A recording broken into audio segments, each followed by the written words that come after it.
Welcome to the Rocker Skating Podcast, News of the week of September 22nd to September 28th in the figure skating world in 2025.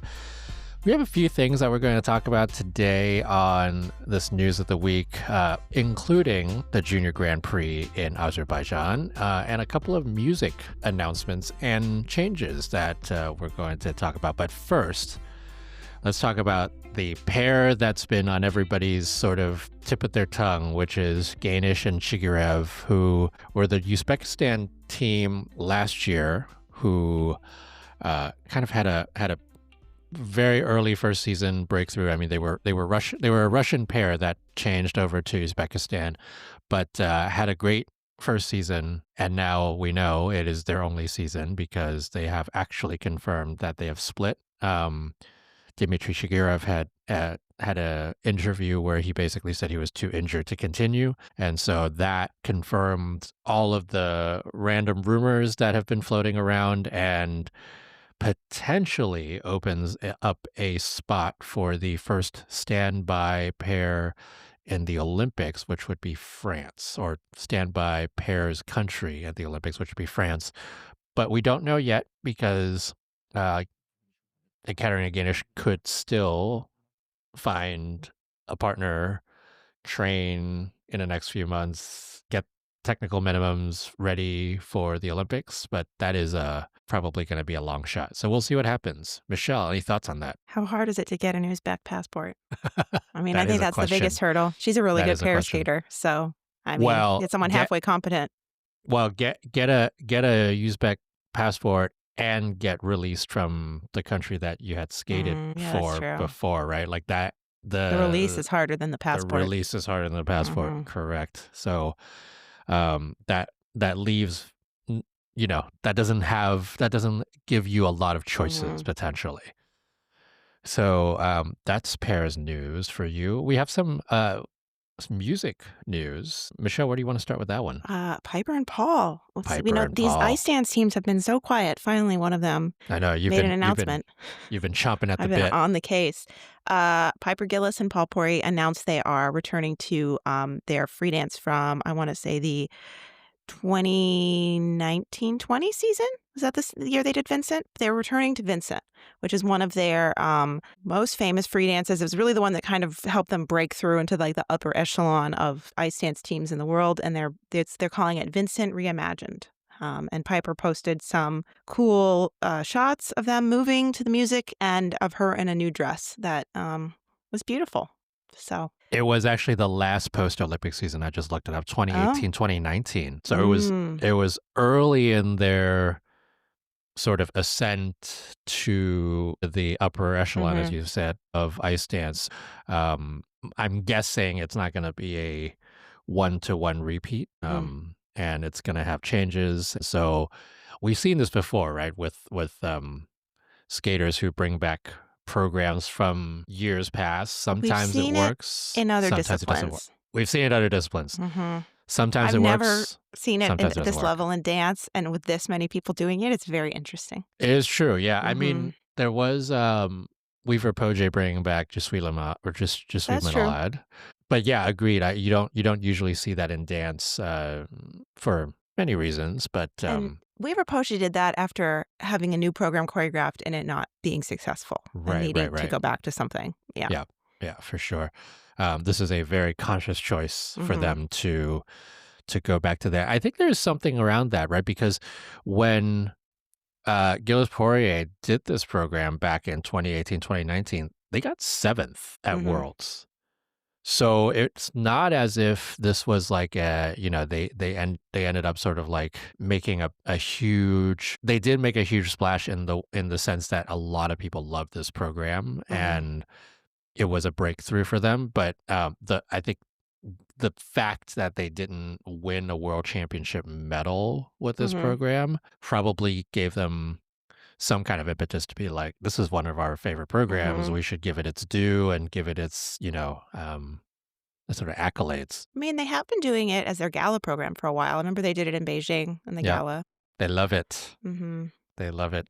But we'll see what happens with that one because we've seen skaters in other disciplines bring back their programs, do sort of like Hmm.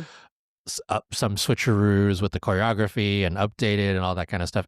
And sometimes it doesn't come back with the same kind of magic as it does the first time around. Hmm. I think of this is very blasphemous of me. I think of Michelle Kwan's Rachmaninoff short program that she brought Yeah. back at the Olympics in 2022. And I Hmm. was like, yes, it's a good program, but it didn't have the magic of when she first skated it Hmm. in 97, 98. And so, hopefully this won't be the case for Gilles Poirier. I mean, Uh, speaking of blasphemous, I would have put Sasha Cohen ahead of her with what was it? My Sweet and Tender Beast she was skating to that mm, year. hmm Sorry,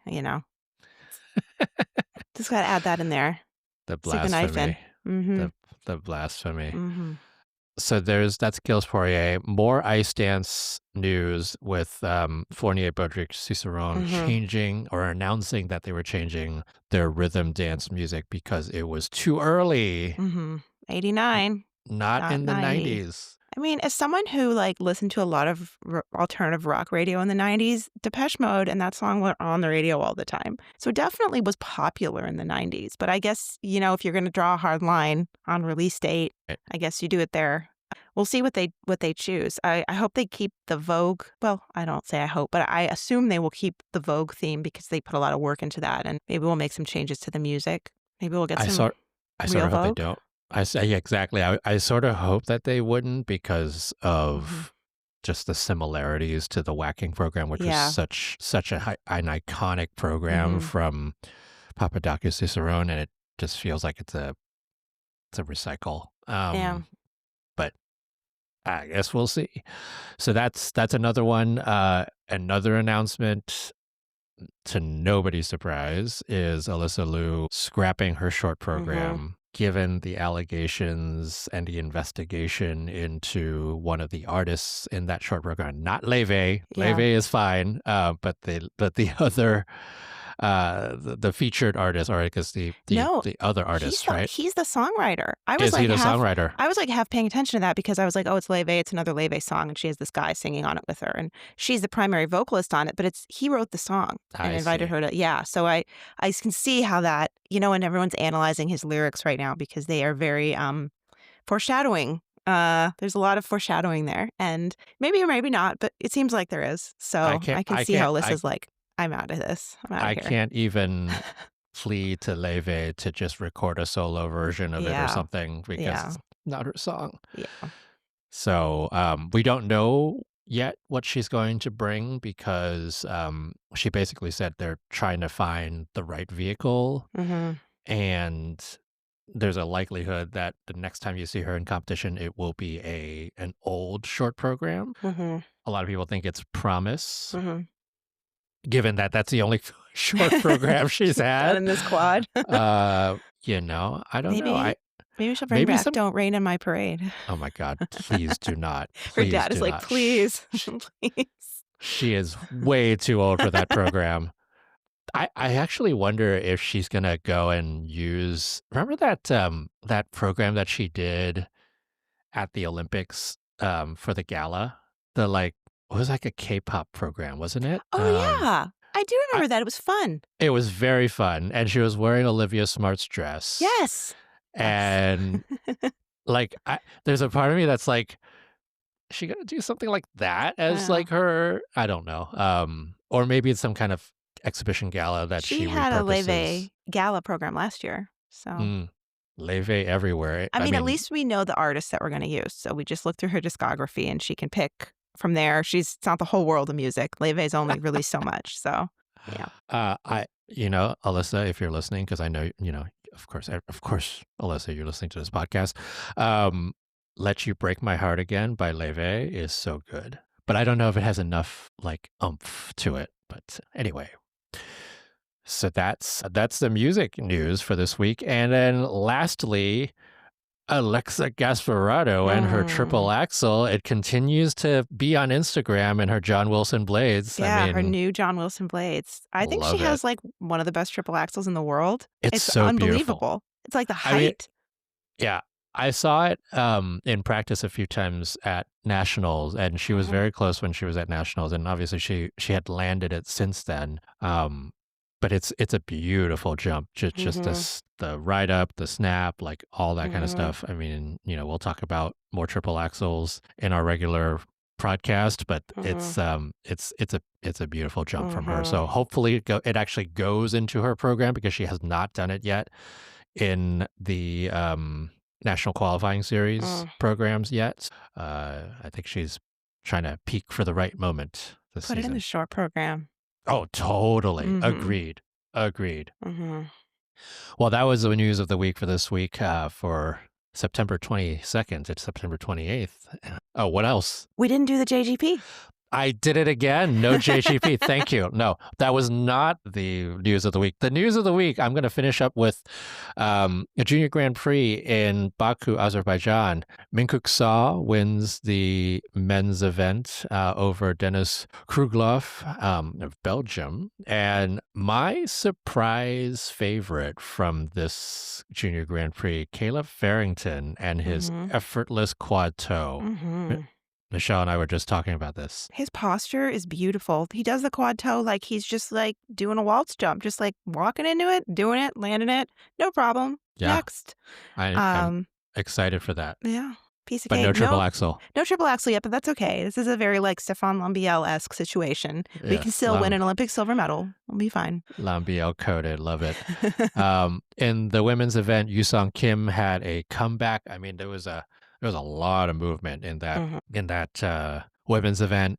Mayuko Oka also, both of them tried a triple axel, the Yusong Kim and Mayuko Oka, and Sophia Schifrin getting the bronze just over Yihan Wang. And frankly, there was a case to be had that Yihan Wang should have been on the podium given how they skated. And I think both Yusong Kim and Mayuko Oka get a Junior Grand Prix final berth, though I might be wrong.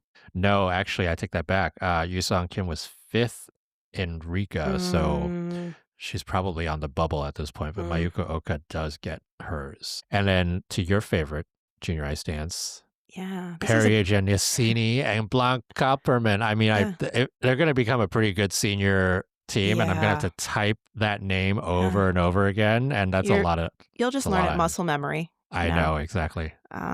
Kringkraut Juletti Schmidt. I can still say it, no problem. It's there. This was an awesome dance event. To anyone who isn't burned out from watching all of the figure skating this weekend, I highly recommend watching the last group of the free dance, because all of these teams were just great. There's just a lot of diversity and new faces and cool programs, and I really loved the French team that won their program, choreographed by Olivier Schoenfelder, and it was Tarzan. It was very creative. It was giving Duchesnays. I liked it a lot. And we got some sprayed on abs there too. Lots of sprayed on abs this weekend. the French team bringing it. I will say, of all the sprayed on abs we've seen them 3 times now. Samuel Blank Klepperman's sprayed on abs were the most tasteful, because he was Tarzan and it was a brown shirt and it was brown sprayed on abs. Tasteful abs. Oh, the most tasteful. I wouldn't say that they're tasteful in genre. Yes. Bianchi Basile getting the silver, and then Homick and Bulow getting bronze. I think I'm looking back at this. Yes, Perrier Giannassini and Blanc Kopperman do end up getting that berth to the Grand Prix final. Homick and Bulow got 2 third places, so see what happens with that. And then Bianchi Basile has only done 1. So that is the Junior Grand Prix in Baku. And now that is the news of the week. There we go. September 22nd to September 28th.